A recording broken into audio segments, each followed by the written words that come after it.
ভাই, আমরা তো অনেক ধরনের কৃষ্ণকে দেখতে পাই। আজকে জুটি ছাড়া গান কিনা আমি করি বর্তমান অন্তর দিয়ে দেখলাম ভেবে আজকে কিছু আলোচনা হবে। তাহলে কৃষ্ণ কয় প্রকার শোনো, তুমি শোনো।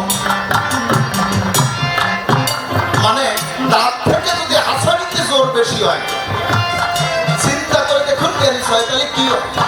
সেই দাও দিয়ে কাজ করে কি যুগ পাওয়া যায়? আমার চুল করছে কোন জায়গায়? বগলে।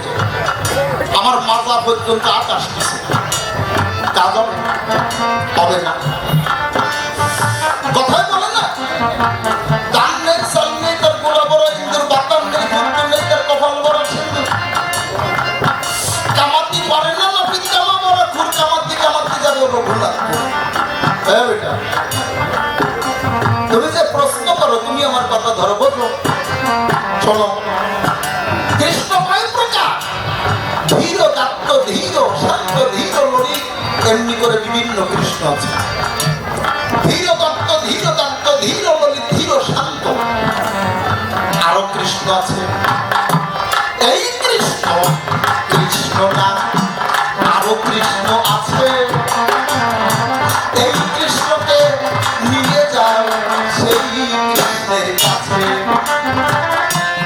এরপরে কৃষ্ণ আছে, গোলকের কৃষ্ণ আছে। এরপরে কৃষ্ণ আছে দ্বারকার কৃষ্ণ, মথুরার কৃষ্ণ, কুরুক্ষেত্রের কৃষ্ণ। কিন্তু কি বলবো, তোমার বরাবরই আমি কোন কৃষ্ণের সাধন ভজন করি? শোনো, আমি ঈশ্বর পরম কৃষ্ণ সচ্চিদানন্দ বিগ্রহ, সেই অনাদি আদি গোবিন্দের সাধন ভজন করে নিরাকার। আমি বলি আপনাদের ধার একমাত্র ভক্তের ভক্তির চলে। আমি বলি আপনাদের বছরে কেউ যদি প্রেম করে মারতে পারে তো কত করে। আমি বলি আপনাদের মাঝে ভক্তির ভক্ত ভগবান, সেই ভগবান মূর্তিমন্ত হয়ে ভক্তের সম্মুখে প্রেমের কথা বলে। আমি সেই নিরাকার কৃষ্ণের ভজন করি। বলতে পারো কংসের কারাগারে কোন কৃষ্ণ এসেছিল? শুধু কংসের কারাগারে না, সত্যে নারায়ণ এসেছিল, তাই না? দেবাপতি আর কপিল মুনির মাধ্যমে। তারপর যুগে আমি বলি আপনাদেরকে পুরো ভাগে ত্রেতা যুগে প্রভু রামচন্দ্র এলো এক কৃষ্ণ চতুরংশে। আমি বলি আপনাদের পাশে সেও কিন্তু সৌরবীজের মাধ্যমে তাদের গর্ত হলো। তাই রাম, লক্ষ্মণ, ভরত, শত্রুঘ্ন এই চারজন ব্যক্তি জগতের বুকে এলো। তাহলে কিন্তু গর্তকে ধারণ করে এসেছিল, অর্থাৎ বায়ু গর্তকে ধারণ করে কিন্তু অনেকে এসেছে। এরা কি বিষ্ণু সত্তা? এক বিষ্ণু চতুরংশ। বিষ্ণু কি? চার হাত, তাই না? তাহলে শঙ্খ, চক্র, গদা, পদ্ম, এই চারটিকার বিষ্ণু এক বিষ্ণু চতুরংশে কে এলো? ত্রেতা যুগে প্রভু রামচন্দ্র এলো। আবার তারপর যুগে আমি বলি আপনাদের পুরোভাগে কংস তার বোন আর ভগ্নীকে যখন বিবাহ দিয়ে পথে নিয়ে যাচ্ছিল, দৈববাদী হলো যে দেবকীর অষ্টম গর্ভে যে সন্তান হবে অন্তর দিয়ে দেখুন থাকে, ওই সন্তান কংসের মৃত্যুর কারণ। তাই দুইজনকে দুই কারাকক্ষে বন্দী করে। চিন্তা করে দেখুন অন্তরে। এখানে অনেকেই কিন্তু অধ্যয়ন করে, তাই বলছে রোহিণী মানে দেবকীর গর্ভে যে সন্তানটা এসেছিল, সে কার গর্ভে গেল? রোহিণীর গর্ভে চলে গেল। সেই সন্তানটার নাম হচ্ছে সংকর্ষণ। আমি সবার কাছে পরিবর্তন। তাহলে কি থাকবে ওখানে? বায়ু গর্ভ। আকাশে মেঘ ডেকেছে। আমি বলি আপনাদের কাছে এই জগতে ধর্মকে প্রতিষ্ঠিত করতে করে অধর্মিকদের নাশ করার জন্য অনাদির আদি গোবিন্দ সর্বপ্রথমে যোগমায়াকে পাঠিয়ে দিল। কংসের কারাগারে যখন ওই যোগমায়াকে পাঠায়, চিন্তা করে দেখুন আমি চাই ঘুম আসে না, কিন্তু ওই দিন এমন ঘুম আসছে কেউ ঠেকাতে পারতেছে না। সবাই ঘুমে অচেতন, একমাত্র কে জেগেছিল? বসুদেব।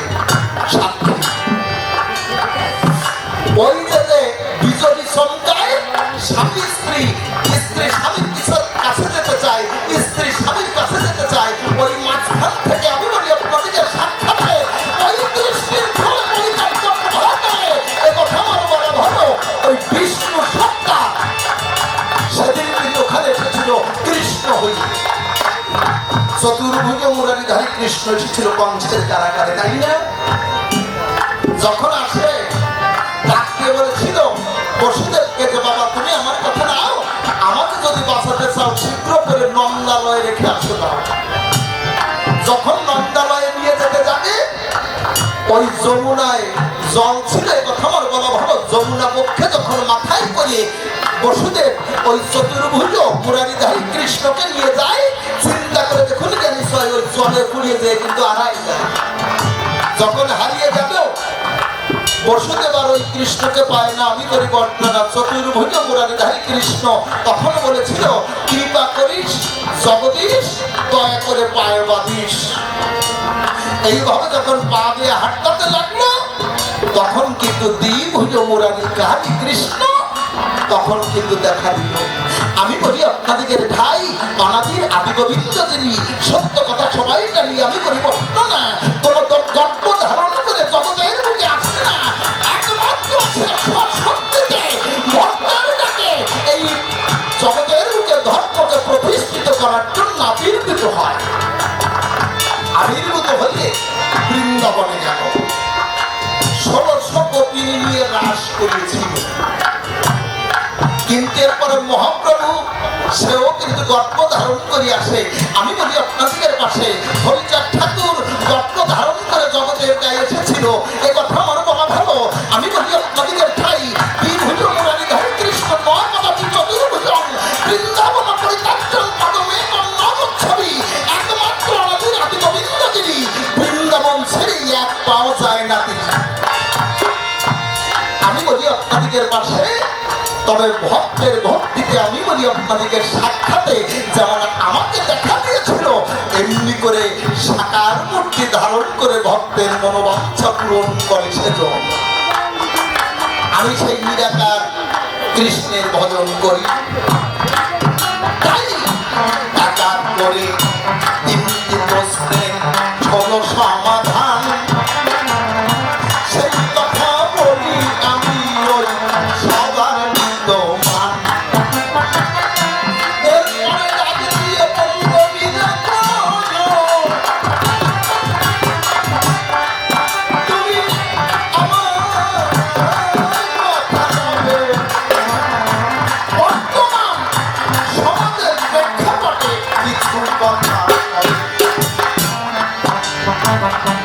ঘরে ঘরে এমএ পাস বিএ পাস পিও এপিও এমনকি বড় শিক্ষিত রয়,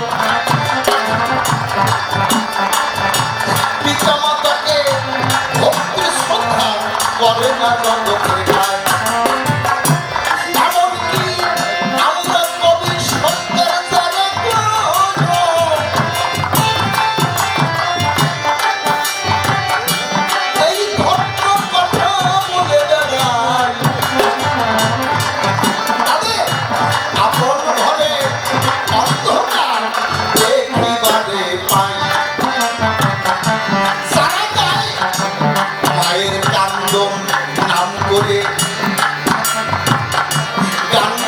সরকার যায় তার মতে ভাত দেয় না, এই না দুনিয়ায়। তাহলে আমাদের এই কবি গান করে কি হবে, ভালো কথা বলে কি হবে? তাই অন্তরে ভাবো শিক্ষিত সমাজের প্রতি আমার নিবেদন রাখিব,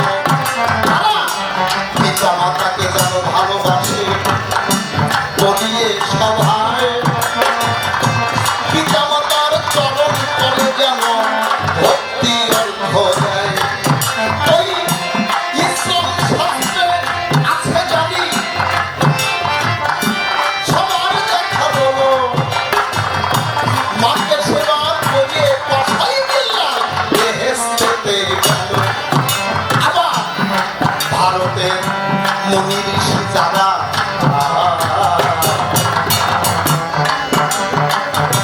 বলে গেল ছোট্ট করে সবার মাঝে একটু শুধাইতে চাই। ভারতের মুনি ঋষি কি বলল?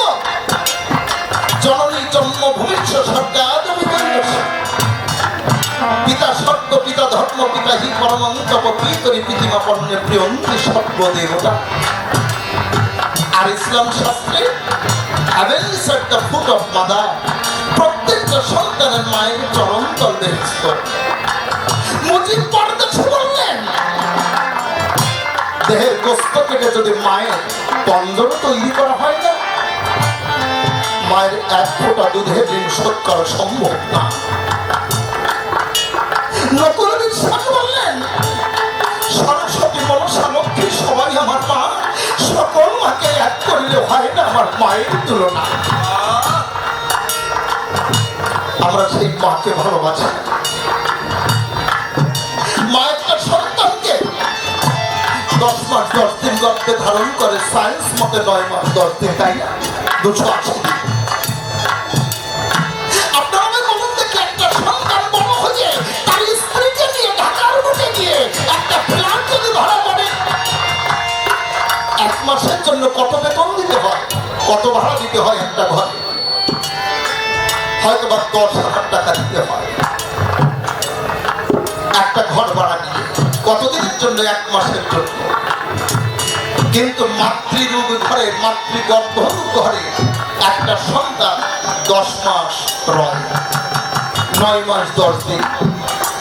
আপনারা আমায় বলুন দেখি, আমার গর্ভধারিণী মাতা নিঃস্বার্থভাবে ওই সন্তানকে 10টা মাস ধরে গর্ভে ধারণ করে, বহন করে,